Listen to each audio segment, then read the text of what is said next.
Oke, kita mulai ya. Pernah kepikiran nggak sih kalau Indonesia itu punya sebuah paradoks yang besar banget, yaitu populasi kita yang luar biasa banyak. Nah, ini bisa jadi tantangan, tapi di sisi lain, ini juga bisa jadi potensi yang dahsyat. Yuk, kita kupas bareng-bareng gimana caranya mengubah tantangan ini jadi kekuatan terbesar kita. Jadi, pertanyaan utamanya ya ini. Jumlah penduduk kita yang ratusan juta ini sebenarnya apaan sih? Apakah ini model buat kita lari kenceng ke depan, atau malah jadi beban yang bikin kita susah maju? Jawabannya ternyata nggak sesimpel itu loh. Coba deh kita lihat ini. Ini tuh ibarat koin dengan dua sisi yang beda banget. Di satu sisi, ya populasi besar itu bisa jadi tantangan. Sumber daya negara bisa keteteran, terus ada risiko produktivitasnya rendah kalau kualitas manusianya nggak dijaga. Tapi, di sisi lain, ini potensi yang gila-gilaan. Bayangin aja, angkatan kerja segede itu bisa jadi mesin super kuat buat pertumbuhan ekonomi kita.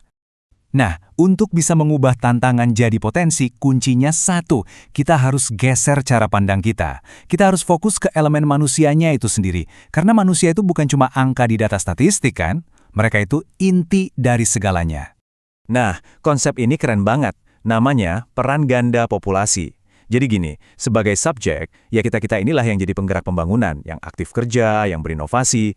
Tapi pada saat yang bersamaan, kita juga objek.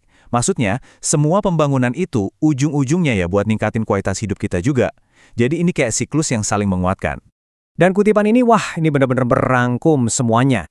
Pembangunan itu bukan cuma soal bangun gedung atau jalan tol. Intinya, pembangunan itu dari, oleh, dan untuk manusia. Ini pola pikir yang harus kita pegang erat-erat.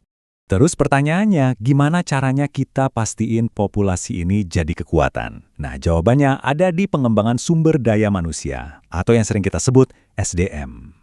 Inilah kunci buat ngebuka semua potensi yang masih terpendam itu. Dan ada 5 manfaat utama kalau kita serius soal ini. Oke, fokus ke angka ini ya. 5. Ada 5 hasil nyata yang bisa kita dapat kalau kita benar-benar investasi pada kualitas manusia. Kita bedah satu persatu ya. Nah, ini dia, 5 pilar utamanya.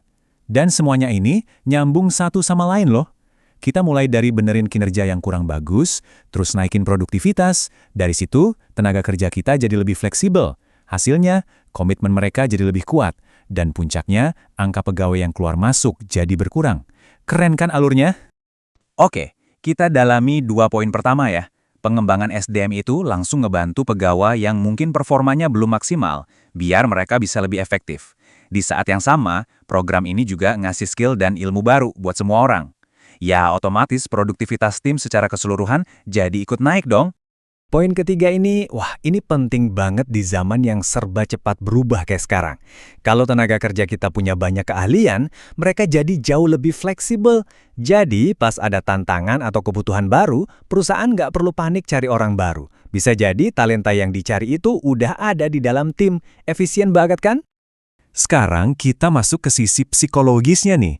Coba deh bayangin, kalau perusahaan tempat kamu kerja itu investasi buat pengembangan dirimu, gimana rasanya?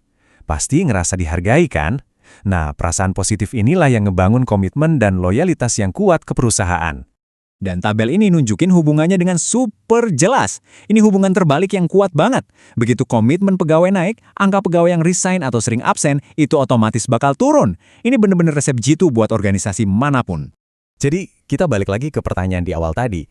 Setelah lihat semua ini, kita jadi punya gambaran yang jelas banget kan tentang jalur transformasinya. Ya, jadi ini dia poin utamanya. Dengan investasi pada kualitas, skill, dan juga komitmen manusianya, kita itu secara fundamental mengubah ceritanya.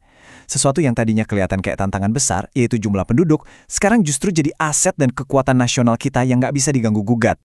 Nah, sebagai penutup, coba deh kita renungin pertanyaan ini.